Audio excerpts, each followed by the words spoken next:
Edward Snowden's father, Lon Snowden, is doing more and more television interviews, including now he's done multiple with ABC's George Stephanopoulos. And in the last one, he was actually asked about the comments that were made by President Obama saying that Edward Snowden is not a patriot. Here's Lon Snowden reacting to those comments from the president.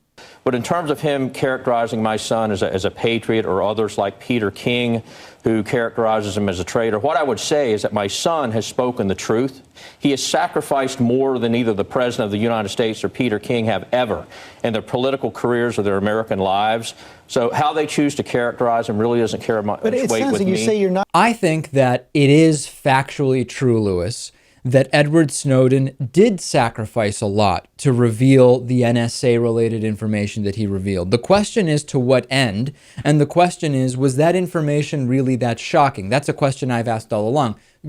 I understand that this is some kind of confirmation of what was suspected, but we suspected this was going on for a really, really long time. And the other thing I'm having a little bit of a problem with, Lewis, when it comes to the discussions of President Obama in the context of Edward Snowden and surveillance is that it is very easy to blame President Obama right now. President Obama did not make the spying appear out of nowhere. And to some extent, we can't even really blame George W. Bush as a person, right? I mean, 9/11 happened.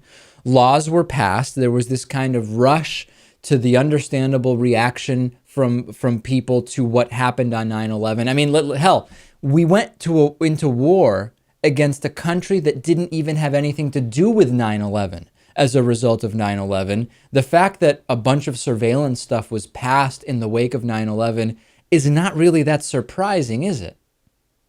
Not at all. We entered almost this Cold War-like mentality of fear and paranoia. And anytime that happens, well, you've seen the results. Sure. And again, the blame of President Obama did not choose to stop these programs. In fact, he expanded some of them, and how much he personally is responsible for that is the subject of a lot of debate. But President Bush's administration, not him personally, and fear created most of these programs.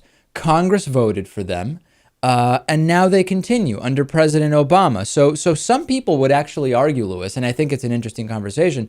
Some would say that the terrorists did win because of what the U.S. has done legally, or what the U.S. has made legal as a result of the threat of terrorism. And I don't know that those people are wrong if they make that case. That's a totally legitimate claim. I don't know if the terrorists can grasp that, perhaps the really, really smart ones. I think most of them are just trying to kill a few people and then ascend to heaven.